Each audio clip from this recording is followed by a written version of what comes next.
welcome to Ooh Girl, You Still Losing Weight? With me, your host, Dia Zonga. So, I'm new to this whole podcasting thing, guys. Please have grace with me. The reason I make that statement is if you listen to this episode, you're going to notice that I, make a lot of references to millennial type music, and I say Ailey instead of Allie and AJ. I also use like a lot, so I need to slow down when I'm talking. That usually helps me from saying like too much. So I am so sorry. The next 3 episodes are going to be like heavy, but after that, I promise you, I'm on it. Because I don't feel like refilming those episodes. This is a lot more work than I thought, but you know what? We are in our hard work girl era. And yeah. So enjoy this episode, guys. Action. Okay. I finally made it, you guys. I finally decided to commit to making a podcast. Now, I have a clipboard of agenda items, and I also have a Reddit that I'm going to console. Oh, you might be wondering, what is it that we are doing here on this podcast? I'm going to tell you in a minute when I can remember my computer password. Okay, so I've been struggling for the last couple years of my life with my weight. I'm not a singer, by the way. I just break out into random song. I feel like it gives emphasis to what I'm really trying to say. And one of the big things that I've struggled with in my life has just been off and on eating, binge eating, disordered thinking around eating, basically every eating disorder ever. No, that's not true. Cut it. That's not true. Binge eating. I have a binge eating issue, and I couldn't understand why, but mine is all mental. I've had some really tough times in my life, and I've basically just been allowing myself to eat my way out of things and starve my way out of things. But that doesn't work. You have to commit to a plan of action. So this podcast is a part of that plan of action for me, where it's like, look, the old me is dead and gone, in the words of JT, and I'm just looking to move on. All right. Your girl's over it. I'm almost 30. I turned 30 in what month is it right now? April. April's 5 months. In 5 months, cinque months, I will be the big 30. And I can't go into the next decade of this life with the same insecurities that I had in my 20s. And that's okay. I'm giving myself grace to know that I didn't know. You don't know what you don't know. All right. Anyways, episode 1. This podcast is basically for every woman who's in her 20s and 30s that's gained 20, lost 30, gained 20, lost 30, gained 20, lost 30, gained 20, lost 30, gained 20, lost 30. That's literally been my beat for my entire life. And I'm sick of it. And it sucks. So we're talking about different things in fitness that honestly most women feel very ashamed to talk about, myself included. If anything, what I'm getting out of this is the ability to finally just live my truth and be authentic and be like, yo, your girl be eating. But I'm tired of eating because I am a very active person, and I find that my body in its certain shapes, forms, and weights just isn't applicable, it isn't a great body to carry around. It's heavy. And so, that's the biggest thing is when people are like, oh yeah, you're overweight. It's no, I'm heavy. I prefer the term heavy because it's bro, I can't even carry myself sometimes. It's I'm heavy. I want to run, but I'm heavy. I want to do fun activities, but I'm heavy. And it manifests as weight, physical weight, but it's, it's a lot deeper. But this first episode isn't about all that. We'll get into that more. This episode is actually just kind of a fun little keto episode. So my goal is to try and talk about different diets that we've all done. Girl, I used to be on Instagram talking about oh man, I want to do paleo. I'm going to be doing Whole30s. How many Whole30s have I done? Literally so many. How many keto thingies have I attempted? So many. I tried paleo. I had a friend that did paleo in college. And it's so funny because the way people talk about this is oh my gosh, I'm doing paleo. I'm doing keto. It's you're just eating certain foods. the idea, the hype around the name and the diet and like what you can do and all the like, oh, you gotta have this, you gotta have that. It's like, it's like someone trying to convince you to like ride a bike, but they're like, you gotta have a mountain bike if you want to ride on the dirt. You gotta have a cruiser if you want to ride by the beach. Like, you just get a bike and you learn the mechanics. And I think dieting / being in a healthier weight range is like the same level of experience, like same level. It's the same mechanism. The only difference is your mind, and depending on like your background around food, can be it's a steeper hill to climb, but it's not impossible. It's not impossible. So that's what this podcast is about. It's just like, yo, why are we out here trying to like scale Mount Everest when all we really need to do is hike Mount Kili and it's in our backyard? I love Mount Kili. Like, if you know me, I love using Mount Kilimanjaro as like a metaphor for anything hard in my life. So like whenever I'm like walking up a hill, because I live in San Francisco, I'm like, oh my gosh, this is Mount Kilimanjaro. It's like, man, I have to do this hard thing tomorrow. It's like, oof, it's like hiking up Mount, like I use Mount Kili as like a metaphor for all things hard in my life. And I think I like saying Mount Kili. Sounds fun. Like, oh yeah, it's like Mount Kili.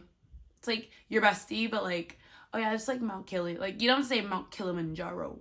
You say, oh yeah, it's like that part of my life was very Mount Kili. Like, I want to make that happen. Mount Kili is going to be a new thing. Like, it's going to happen, you guys. I did start, like, when I was in high school, I did start a word trend. It was called machaca. Yes, as in alien AJ Machaca, but no, as in not alien AJ Machaca. It was just like a word we used to be like, oh my gosh, you little machaca. And like our whole friend crew was in on it. Like, we got the word machaca started, and it was just in our little friend group. And like, so could I get Mount Kili started? 100p. Like, no big. Okay, let's talk about the rules of keto as according to Reddit. I feel like Reddit is the news source. It's the new Wikipedia of actually it's the new Yahoo Answers. For those of you that are old enough, Yahoo Answers used to be the place you go, be like, what is this? And then like wisdom of the world. Yahoo Answers is such a silly platform if you think about it. It's like, who was talking about these things and why? And like, who is just sitting at their computer being like, I'm going to answer this question. Like, I have a Reddit account purely so that I can browse Reddit, but like, and join the different communities. But like, I love that I can Google any question and consult Reddit. Because when I tell you, I will literally be like, what are alternative methods of, I don't know, period collection? What are alternative collections? I don't know, like, what are alternative methods of treating a cold? Like, there's so many little things that like Reddit can do for you. And you can get hella specific too. You can be like, just started dating a guy. Like, what do I do? Or like, how do you know if this guy is the one when he's in the middle of changing states? Like, there's just so many specific questions you can ask Reddit, and it's like, oh, like, I didn't know that Reddit had me like that. I didn't know Reddit knew me like that. But Reddit be knowing you like that, because like, again, being a human, I never said this, so I don't know why I said it again. But being a human is a human experience. So it's fun that like Reddit encapsulates that. And all you gotta do is put your little question in there and then Reddit at the end. So let's say you're like, how do I create a mural for my house? And then you put that in Google Answers and you just add Reddit at the end. You're welcome. Okay. All right, let's talk about keto, you guys. So, all right, let's talk about something fun that I did this week for fitness. So this week last week I did a Beyonce Revolutions class. I didn't know that they called biking classes revolutions. At some studios they do. But revolutions is like the amount of like, I think, speed that you're going. So it's like 200 revolutions, 100 revolutions. It's like a revolution is like a physics thing, right? Or it's like revolutions are the amount of time it takes for the amount of time it takes for you to actually complete a full motion circle. That's one revolution. So it's like tires, that's a revolution. Biking, that's a revolution. Any sort of circular pattern, that's a revolution. I assume Ferris wheels, that's a revolution. I don't know. I never took physics in high school. I just kind of learned it by living life. And I still don't really understand, like, I couldn't explain to you the definitions of like a pulley system, but I could like kind of be like, you know, like I know like there's a lever in the middle and then it like goes up, and that there's like a point of balance. And so like if you don't have that, like you're uneven. So like pulley is like like a wagon, right? That's like a pulley versus, no, a pulley would be like a rope, I think. Like if I was trying to pull something. But I think a lever and there's a specific word for that balancing point. That's not a pulley. But like a pulley would be like, even like a zip line would be like a pulley, right? Because you're like pulling on something and there's like a counterbalance. And then a seesaw would be like the lever. But then I forget what I think it's a fulcrum, right? The fulcrum is like anyways, I just went into like a huge, something's wrong with me. Okay, let's get back to business, fitness. We were going to talk about fitness because I want y'all to know that like fitness is a huge part of my life. That's why I'm doing this podcast. That's why y'all should be listening to me talk about this shit. Okay. So fitness is important to me because I believe that movement is important to getting out of your head and into your body. This week we're bitching about keto. I'm so annoyed with keto. I feel like keto is not that girl. She's just not that girl. We're looking at the rules of keto as according to Reddit. So I went to this is like low carb. Okay, so it says keto diet rules as according to it's a Pinterest image that's saved onto Reddit, but same shit, right? Okay, less than 50 grams of carbs a day. And I guess the whole idea, so the basis of keto is your body needs to go from from sugar burning to fat burning. Now, from what I've read, there's no way for scientists to actually pinpoint exactly at what point your body switches into that. But there are ways to tell if your body is running on a more energy efficient system, which is sugar burning, complex carbs, versus fat burning, which is ketosis. Now, getting into ketosis is possible. Every human can do it.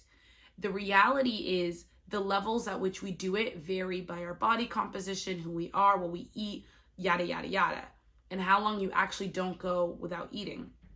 So if you eat anything, you can throw yourself out of ketosis because now your body immediately wants to cling onto the sugar and use that to power your body. And by power your body, I literally just mean function, think, move. But then if you're in ketosis, your body moves a little bit slower, your mind moves a little bit slower because you're not as sharp. But then over excess, which is what happens when you're like obese or overweight, is like you're too much sugar. So your blood sugar is high, your body's producing more insulin, and those combined are like super dangerous because your body can basically just like stop functioning. And I think that's like the basis of diabetes, is that you don't have the ability to like manage that function, which is why diabetes is like hard to manage because it's so fickle. But it's manageable. I know plenty of people who live with it. Okay, it says lots of healthy fats. Now, a lot of people are scared of fats. So avocado oil, coconut oil, red meat, butter, ghee, and olive oil. I don't know what they mean by red meat. I'm assuming fattier cuts, so like anywhere from 70% lower. I typically like a 93.7, so lean AF. I've recently gotten to 85.15 only because Costco sells 85.15 in a 3-pack, and I'm like, yeah, I don't care if it's 93.7. It's cheap, it's good quality, I'm getting it. Adequate protein. Now, I read a book called Fast Like a Girl, and the doctor talks about how women who break their fasts with protein send their body into mTOR. She says you don't send your body into mTOR. She said mTOR is the protein that starts to produce when you eat protein after you break in a fast, and it helps your muscles. And she said it's a good thing, but it's not if you're trying to do like a long fast. Don't ask me, I didn't make these rules. Eat to satisfaction. It says eat when you're hungry until you feel satisfied. Problem with those kinds of instructions is if you have an ED like me, binge eating, the idea of eating till when you're hungry and satisfied can really depend on your mood. So it's like you got to be careful with that kind of stuff. That's why these diets sometimes are hard, because it's like you need to be adhering to a level of like sacrifice, but also like to the same extent, it could actually trigger something. And I think that's important to think of when you're doing new diets. I'm so sorry, I'm tired. I ate like way too much just earlier today, and I like overate, and so now my body's like meh. And it's also 9:30, which I shouldn't be that tired, but like I haven't really slept well the last couple of nights, and I need to. Okay, lots of water. drinking water is important. It helps suppress your appetite. If you're hungry, you're probably thirsty. And replenish electrolytes. Sodium, magnesium, and potassium. Himalayan sea salt and one of those like little Mio things is what I do. Beautiful. Don't know if it keeps me in ketosis, but whatever. All right. Those are the rules of keto. I've tried keto before. I'm gonna do a vlog of like me attempting keto for a day, because your girl does not have the energy to do keto for a week. I know myself, and I know that like if I did keto for a week, I would binge. And like that's just my life. Like I can't not eat certain things for long periods of time because of my binge eating issues. But I can replace certain items and put restrictions around certain things in order to hit my goals. So like right now, I look at my fridge, it's like I have a lot of food, but I also have things that I don't really need to have. And that's like kind of what I think keto teaches you, is that you don't need to eat bread with everything. I gotta end this episode soon. But I think keto teaches you to be discerning of your food choices. You don't need to eat carbs with every meal. You don't need a sweet potato. You don't need rice. You don't need pasta with every meal. You can just have meat and veg. When I did keto a while back, I was really insecure about it because I was like, oh my gosh, I'm not following exactly net 20 carbs or whatever. It doesn't matter if you're exact. There's this idea of like, I'm a perfectionist. So I tend to be, I should say I'm an ex-perfectionist because I'm trying to move away from that mentality. There's this idea that if you don't do things perfectly, you're not doing it correctly. I grew up thinking that. And so now when I do diets, I'm like, oh my gosh, if it's not exactly minus 20 carbs and if I don't track it in my app, what's going to happen? You're going to feel like trash because you didn't do exactly what you wanted. And now you're making more drama in your mind. Here's how keto could work. And here's what I'm going to do when I try it. I'm going to try keto on... Do I want to try it tomorrow? Monday? No, I haven't been sleeping well. Let's try Tuesday. Tuesday we're going to do keto. And I'll vlog it so you guys can see my experience with it. But, dude, like, keto is one of those diets where it's like, eat all the good fats. Like, eat ghee, eat olive oil, eat coconut oil. But also recognize that if you eat too much fat and you still keep in those carbs, your weight's going up. But if you cut those carbs out, the complex, or not complex, simple carbs, like sugar, chips, whatever, you'll be chilling. Now, I'm a chip girly. I love me some chips. So, like, cutting carbs is hard for me because I love a good carb. I just do. That's not a veg. Oh, I forgot to buy Brussels sprouts. Brussels sprouts are, like, my new thing, and I make them, like, in a really cool keto way where you, like, that's another thing about, like, that's another thing that I really like about keto is that you can actually use it to your advantage when you want to do, like, cool dressings. You can add a lot of fat into it, and then it makes it better when you use it on the foods that you want to eat. So Brussels sprouts, broccoli, whatever, rather than having it be super plain and then also having protein and whatever. I swear to God, living by yourself is so creepy because then you be seeing shit and hearing shit and you're like, oh, hell no, if that wasn't me, it had to be somebody else. And you don't want to know that it's somebody else because you're living by yourself, you know? Anyways, all right. I'm going to give you guys my rating of keto out of 10. So this diet to me is a 6 out of 10 purely because it cuts out an entire food group. And I don't believe in cutting out food groups anymore. I think it's a waste of your time. If you really want to lose weight, just eat a little bit less of everything. Don't cut out everything entirely. Now, it depends on your gut stuff. Some people have gut stuff. Okay, anyways, I rate keto 6 out of 10. Would do, would try, would attempt, modified. Would not be super stringent about it. And I wouldn't ask others to do that either. All right, fun fitness trip to try this week. Dance. Dance is something fun because we spend too much of our lives criticizing our bodies and not just having fun and moving. All right, guys, I love you. Thanks for following me on this wonderful episode 1 of my podcast. I hope you guys learned something or at least found something that you either agreed or disagreed on with me. Let me know what you're thinking. I'm just gonna keep posting episodes because I am at a point now where I'm like, you know what? I like myself too much. I just want to have fun with this, y'all. And I'm gonna post clips on Insta. Okay, have a wonderful night because I'm getting tired and I don't know if you can see it in my eyes. Okay, bye.